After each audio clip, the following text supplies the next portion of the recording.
Welcome back to the Microsoft Outlook application course. In this video, we will try to see if we can wrap up Module 2 by looking at the emails, how you can add signatures to your emails, and what does signature mean. So when you write an email and in the end you always want to write kind regards or sincerely yours, or whatever you write in your own company or culture, you can automatically put that in a way that every email you write, you can have that signature at the end. We will also talk about flagging emails, which is about setting some kind of reminders. So assuming you don't want to read or follow up an email, but you want to do that later, you can flag that email in a way that you get a reminder that you can follow up the email or do something about it. And then we will talk about AutoComplete, showing you how when you start writing an email and you start typing the email addresses of your contact, it pops up automatically. We can show you how to switch that off and also how to put it on so that you're aware of it. So let's open up our Outlook application and we stay on our account, which is FOD4. And the first thing we would try to look at here is how to add a signature. So if you remember when we sent all this email attachment and this, we typed all this ourselves. So here it says kind regards or regards FOD. What if you want this to always be there? So you add a signature. Now one way to look at it is you go to File menu or the File tab, and here you go to Options. Under Option you go to Mail, because you're dealing with mail where you want the signature, and then you look for signature. This is here. You create or modify signature for messages, and you can decide. These are, you see that some of them are already created for some accounts, but here we will create a new one. So let's create a new one. But before we do that, one thing is that here you have to choose which one you want. So let's change our account so that we know that whatever we create has to be for that account. And below you can look at all the messages that you can choose to add. For example, Signal 1, this is what it is, empty. But let's create our own. So we say new, and we type the name of this signature, which is we do FOD4 signature 1, and we say OK. And then it's on signature 1, and we type what kind of message it is. So you can say for every message that you send out, you want to say kind regards. Let's see, Frederick E. You can also put your phone number. Just put a phone number. You can say something like that, and you can put an email.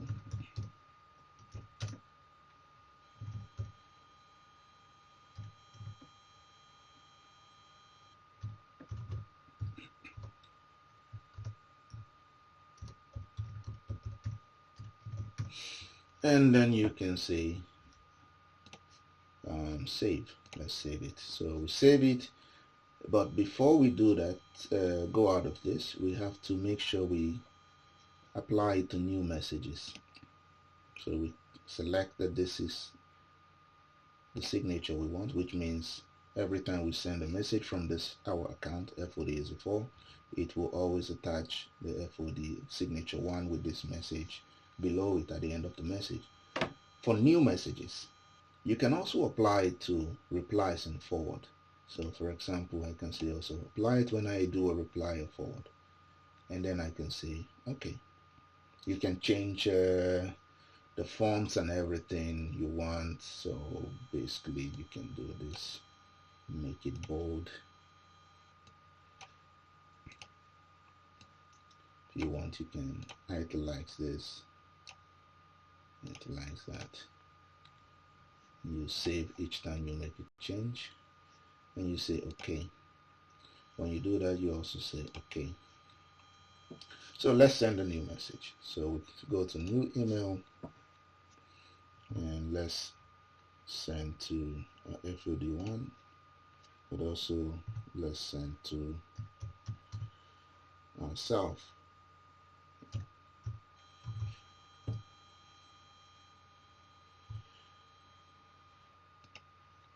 And here we say try out signature as the subject. And what you see is this. You see that already this, I didn't type this. So automatically this appears. And then I can say send. I will try out signature. This is just the email, and I can say send.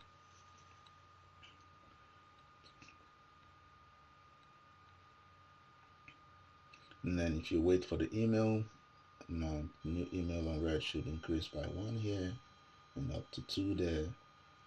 Sometimes it takes some time, and there you go.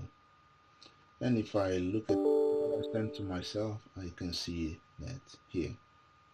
Okay, and if I go to the other account and received, also you can see the same account.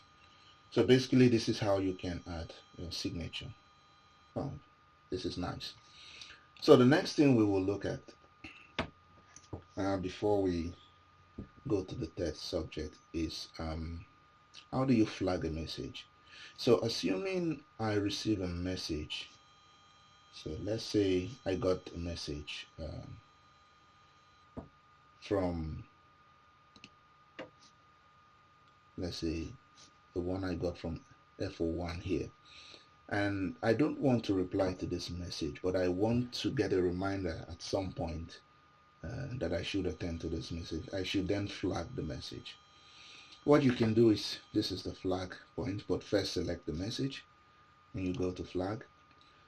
You can say today, tomorrow, and the rest, but normally, or if you've already attended to the message, you can say complete. Well, what I simply do, sometimes I just go, this is flag as well. I can click it, and you see that when I do that, it doesn't say anything specifically. If I click it again, it says complete, but that's not what I want. So I click it again, but I want to set a specific time of reminder. So what we're going to do is set a 1 minute reminder from now so that we see what happens. So I can right click on this flag and use the add reminder, or I can go here and also use the add reminder. So let's do this one. Now I want to do a follow-up. I can also do for your information. I can also forward it. Depending on what you want, you can set a reminder to forward it, or say no response necessary, or to read it, or to reply to it, or just to do some action. So let's keep it as follow-up. And we want to do that today, and we want to do that in the next minute, which is, this is almost 10:28 p.m. This is almost a minute, so let's do 28 and still put it there. Say okay, and if immediately it pops up, and there it is, reminds you that you have an email, and you can double click it to open, and you can either reply to it or do whatever action you need to do there. So let's close that and dismiss or dismiss if you don't want it. So we can set up another flag by right clicking here, add, and let's say we do it in the next 1 minute. Say okay.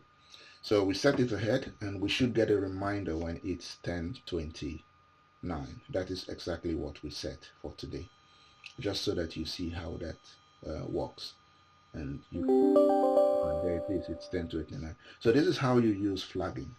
Okay, and that's what we want to show. You can also say, well, remind me again in the next 5 minutes, or remind me in the next 10 minutes, and I can say snooze, and that means in the next 5 or 10 minutes that will happen again.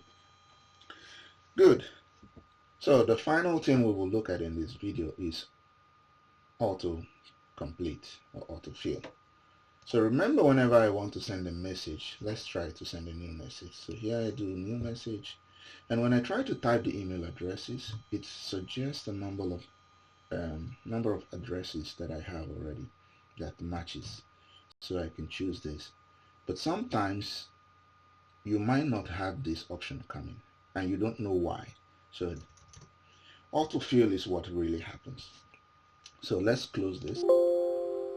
Yeah, we're not doing anything, so we don't save the message because we just want to close it. So we say don't save. And what happens is that we go to file, we go to options, and we go to mail because this is concerning emails. And on the send message, something like that, yes, there is used autocomplete list to suggest names when trying to type in the TOE, CC, and BCC line. So if we tick it off and say OK, then let's try to send a message again. It's a new email, and if I type, you see I don't get any suggestion because I switched it off. Okay, so let me go back, close it. I don't want to save. File, option, mail, and send message, and then I can put it on again. I can say OK, and again if I try to send a message, there you go. So if I start with a D, suggest something, can be the name you put, can be anything if it exists or something that exists. And basically this is how you use the autofill and autocomplete. So I will close this. Say no because I don't want to save it. And finally, we will just briefly tell you some things about options. So here, file, options. This is where you can do a lot of settings for your mail and in general. So under your mail, we've shown how to set signature and auto. Where is that? For composing message. Yeah, in this one. Use AutoComplete. You can also set things like for saved messages. So you can practice a lot with this. These are things that normally will be taught in a more advanced class, but here we've given you the basic tips and you can play around with this even when message arrives, what you want to do. And you can also look at calendars and how you can set that, but we might come back to this once in a while in all these other modules or videos. Okay, so let's cancel, and this brings us to the end of module 2, and I will talk with you in the next video. Thank you.